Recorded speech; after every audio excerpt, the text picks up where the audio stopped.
Hello friends, आज हम उत्तराखंड समग्र ज्ञान कोश का भाग तीसरा देखेंगे। इससे पहले दो भाग हो चुके हैं, जिन्होंने देखा वो देख लेना। और इसी प्रकार हर दिन हम तीन तीन क्वेश्चन को करेंगे इसमें। तो पहला सवाल आज का होगा, थोड़ा देखते रहना और लिखते रहना इनको। पहला सवाल है आज का, अंडे कंडे नृत्य का संबंध किस जनजाति से है। सवाल है, अंडे कंडे नृत्य का संबंध किस जनजाति से है।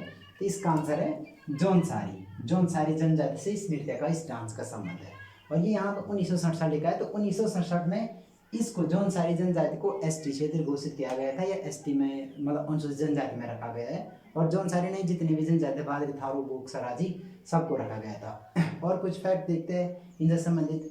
तो दूसरा पॉइंट है, ये जौनसारी जनजाति है, ये उत्तराखंड की दूसरी सर्वाधिक जनजाति है। दूसरी मतलब इनकी जनसंख्या दूसरे नंबर पे है, पहले पे थारू है, सबसे कम नंबर पे राजी है, तो दूसरी सर्वाधिक है। तीसरा पॉइंट, इनका जो निवास स्थान है वो जौनसार भाबर क्षेत्र है। जौनसार भाबर क्षेत्र में ये निवास करती है। प्रमुख देवता इनका महासू। तीसरा पॉइंट है, इनका जो प्रमुख देवता वो महासू या महाशिव भी कहते हैं इनको। और जब ये महासू देवता की पूजा करते हैं तो उसके बाद टोंस नदी में स्नान करने के लिए जाते थे, स्नान किया जाता है। ये जो संबंधित, ये मंगोल और डोमो जनजाति, मंगोलों और डोमो जनजाति या इन प्रजातियों से संबंधित है, इन जनजातियों से संबंधित है। और ये स्वयं को पांडवों का वंशज मानते हैं, ये स्वयं को पांडवों का वंशज माना जाता है। तो इतने पॉइंट आ गए इससे। फिर इनका जो तीर्थ स्थल है ये काफी इंपॉर्टेंट है। तीर्थ स्थल का हनोल है, हनोल मंदिर देहरादून में स्थित है, तो हनोल में इनका तीर्थ स्थल है। इनकी जो विवाह प्रथा है, तो विवाह प्रथा 3 प्रकार की होती है। इसे बहुपति विवाह प्रथा कहते हैं, बहुपति विवाह प्रथा। हालांकि अब ये समाप्त हो चुकी है, बंद हो चुकी है, लेकिन वैसे इसके 3 विवाह प्रथा है। पहली प्रथा, इसमें तीनों में से जो पहली है बेबाकी प्रथा, बेबीकी प्रथा।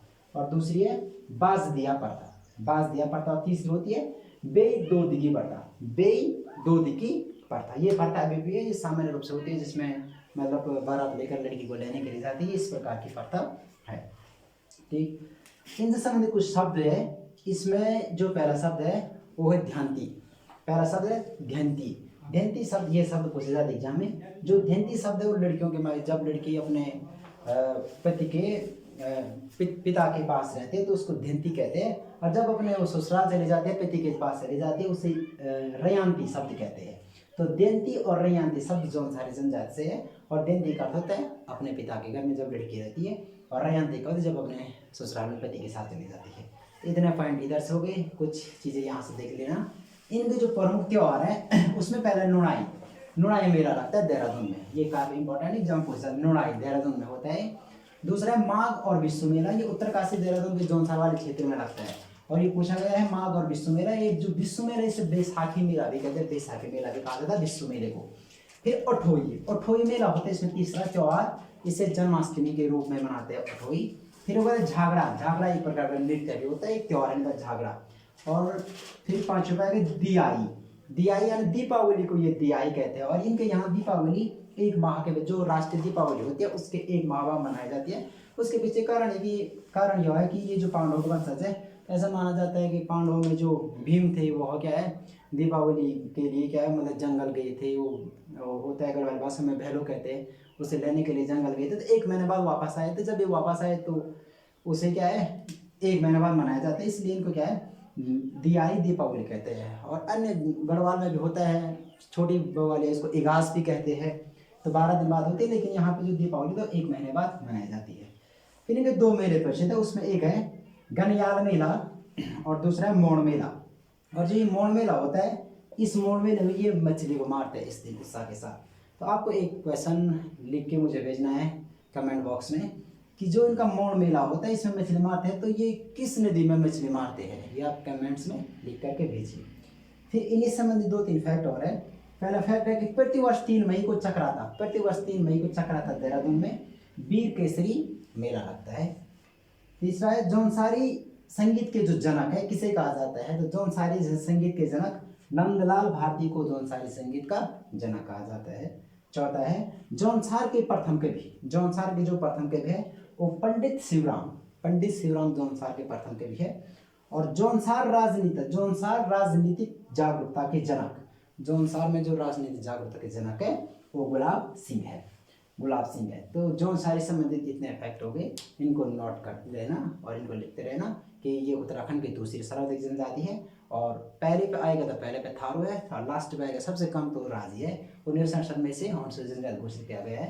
बाकी इसको लिखते रहना। अब बढ़ते हैं दूसरे क्वेश्चन की ओर, बढ़ते हम अगले क्वेश्चन की ओर।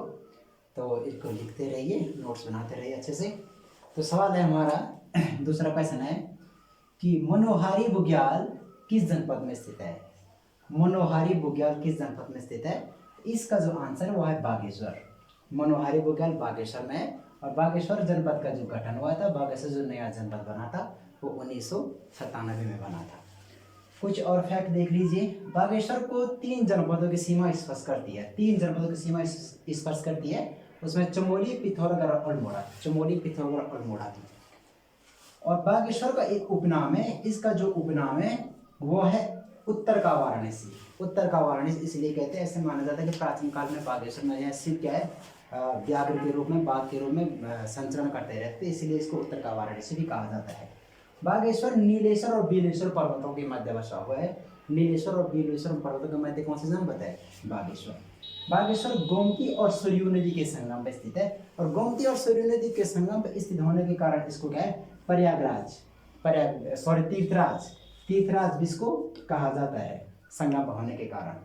और सरयू नदी तो आप जानते हैं कि कुली बेगा प्रथा के लिए काफी प्रसिद्ध थी। 1921 में कुली बेगा संबंधित प्रथा के जो बैरिस्टर थे वो इस नदी में बहाए गए थे, और इसको कुमाऊं की सबसे पवित्र नदी भी माना जाता है सरयू नदी को। फिर नेक्स्ट पॉइंट है कि 1929 में महात्मा गांधी कौसानी आए थे, और 14 दिन तक वह क्या कौसानी रुके थे। और कौसानी का जो प्राचीन नाम था कौसानी का, वो था बलना। कौसानी का प्राचीन नाम था बलना। और महात्मा गांधी ने अपनी यंग इंडिया नामक पत्रिका में कौसानी को भारत का स्विट्जरलैंड कहा। तो किस पत्रिका में कहा? यंग इंडिया पत्रिका में इन्होंने क्या है, कौसानी को भारत का स्विट्जरलैंड कहा। एक पॉइंट थोड़ा यहाँ कन्फ्यूज होना कि जो सुकुंडा ताल है, सुकुंडा ताल बागेश्वर में है, और जो सुरकुंडा मंदिर है, सुरकुंडा मंदिर टिहरी में है। सुरकुंडा मंदिर टिहरी में, जबकि सुकुंडा ताल बागेश्वर में है। उत्तरायणी कोथिंग मेला बागेश्वर में लगता है, प्रसिद्ध कोथिंग मेला बागेश्वर का। हालांकि उत्तरायणी कोथिंग पूरे उत्तराखंड में लगता है, लेकिन बागेश्वर में इसको भव्य रूप से मनाया जाता है। कोट भरामेरी या नंदा देवी मंदिर बागेश्वर में, ये कोट भरामेरी कहते हैं नंदा देवी को। वहाँ पे क्या आपने पढ़ा होगा, चंदों की जो कुल देवी थी वो कोट भरामेरी थी, और कोट भरामेरी अगर नहीं आता ऑप्शन में तो नंदा देवी, एक ही मीनिंग है दोनों का। फिर बिल्लेख घाटी भी क्या है, बागेश्वर में स्थित है। ये घाटियाँ पूछी जाती है, जैसे पिछले एग्जाम में नेलंग घाटी पूछी गई थी, उसी प्रकार से इसको क्या है, बिल्लेख घाटी बागेश्वर में है। और पिंडारी ग्लेशियर बागेश्वर में है। और पिंडारी ग्लेशियर से ही क्या है, पिंडारी नदी निकलती है। लेकिन अगर एग्जैक्ट लोकेशन की बात करें तो जो ये पिंडारी नदी है वो मिर्गथुनी ग्लेशियर से निकलती है। ये पिंडारी ग्लेशियर के रेंज में ही स्थित है, तो मिर्गथुनी ग्लेशियर से ये निकलती है। तो इतना हो गया इसके बारे में। पहला सवाल देखिए, मनोहारी बुग्याल बागेश्वर में स्थित है। बागेश्वर को 3 जनपद सीमा स्पर्श करती है, इसको उत्तर का वाराणसी भी कहते हैं। ये नीलेश्वर और बिलेश्वर पर्वतों के मध्य स्थित है। गोमती और सरयू नदी के संगम होने के कारण इसको क्या है, तीर्थराज भी कहा जाता है। और कुली बेगार प्रथा जो इससे संबंधित है, सरयू नदी से पवित्र नदी मानी जाती है, इसको सुकुंडा ताल यहाँ स्थित है। और सुरकुंडा जो मंदिर है वह बागेश्वर में स्थित है। उत्तरायणी कोथिंग मेला बागेश्वर में लगता है। ठीक, इससे इतना हो गया। अब बढ़ते हैं हम तीसरे क्वेश्चन। सवाल देखिए, लक्ष्मीधर ओझा किस पवार शासक के दरबारी थे? इसका आंसर है प्रदीप शाह के दरबारी थे। प्रदीप शाह ने इनको क्या है कि जो लक्ष्मीधर ओझा था, इन्हें क्या है कल्याण चंद के दरबार में भेजा था। और प्रदीप शाह और कल्याण चंद के आपसी संबंध बहुत अच्छे थे, दोनों मिलजुल करके सारा कार्य करते थे। तो इन्होंने लक्ष्मीधर ओझा को चंद्रवंश के दरबार में भेजा था। अब इससे कुछ और फैक्ट दीजिए। जो फतेहपुर शाह के 2 पुत्र थे। पहले पुत्र का नाम था उपेंद्र शाह और दूसरा था दिलीप शाह। ठीक, उपेंद्र शाह ज्यादा समय तक शासक नहीं रहे। इन फतेहपुर शाह की मृत्यु के बाद ये सिर्फ 9 माह तक के शासक बने थे, राजा बने थे। और 9 महीने के बाद दीपावली के दिन इनकी क्या मृत्यु हो गई थी। और उसके बाद जो राजा बने वो बने दिलीप शाह। और दिलीप शाह भी ज्यादा समय तक शासक नहीं रहे। इनके पुत्र प्रदीप शाह क्या है, काफी लंबे समय तक शासक बने। तो जो प्रदीप शाह थे वह दिलीप शाह के पुत्र थे। 1717 में क्या है, ये गद्दी पर बैठे थे। और जो प्रदीप शाह की छोटी उम्र में गद्दी पर बैठे थे तो इनकी जो सरशिका थी वो थी जिया कनकदेई। इंपॉर्टेंट सवाल है कि जिया कनकदेई किसकी सरशिका थी, तो वह प्रदीप शाह की सरशिका थी। नेक्स्ट घटना उत्तराखंड में ऐसी हुई कि उत्तराखंड में 1743 में रोहिलों का आक्रमण हुआ। तो दून क्षेत्र पर यह आक्रमण हुआ था। तो जब रोहिलों का आक्रमण उत्तराखंड में हुआ तो कल्याण चंद और प्रदीप शाह ने मिल करके इनके आक्रमण का सामना किया। तो पहली बार उत्तराखंड के इतिहास में चंद और कुमाऊं, चंद और पवार वंश दोनों क्या है शासक मिल करके युद्ध किया था। लेकिन इस युद्ध में ये हार गए थे। वैसे भी इसके रूप में रोहिलों को क्या कुछ कर, कुछ टैक्स, कुछ पैसे देने पड़े, तो इस युद्ध में हार गए थे। प्रदीप शाह से तीसरा फैक्ट देखिए। प्रदीप शाह के जो राजनीति थे वो थे मेधाकर शर्मा। और मेधाकर शर्मा की प्रसिद्ध रचना है जो कई बार एग्जाम पूछी जाती है, रामायण प्रदीप। रामायण प्रदीप किसकी रचना है? मेधाकर शर्मा या मेधाकर शास्त्री। और मेधाकर शर्मा किसके दरबारी थे? वो प्रदीप शाह के थे। सर्वप्रथम मौलाराम को, मौलाराम प्रसिद्ध चित्रकार है, मौलाराम चित्र संग्रहालय श्रीनगर में है। तो मौलाराम ने पवार वंश के 4 राजाओं के साथ शासन किया था, 4 राजाओं के साथ कार्य किया था इन्होंने। तो मौलाराम को जो सबसे पहले संरक्षण दिया था, तो ये संरक्षण क्या है? प्रदीप शाह द्वारा ही मौलाराम को सबसे पहले संरक्षण दिया गया था। और मौलाराम के बारे में एक अलग से क्वेश्चन देखेंगे नेक्स्ट वीडियो में। तो लक्ष्मीधर ओझा प्रदीप शाह ने कल्याण चंद के दौरान भेजा था। प्रदीप शाह किसका पुत्र था? दिलीप शाह का। दिलीप शाह किसका था? फतेहपुर शाह का।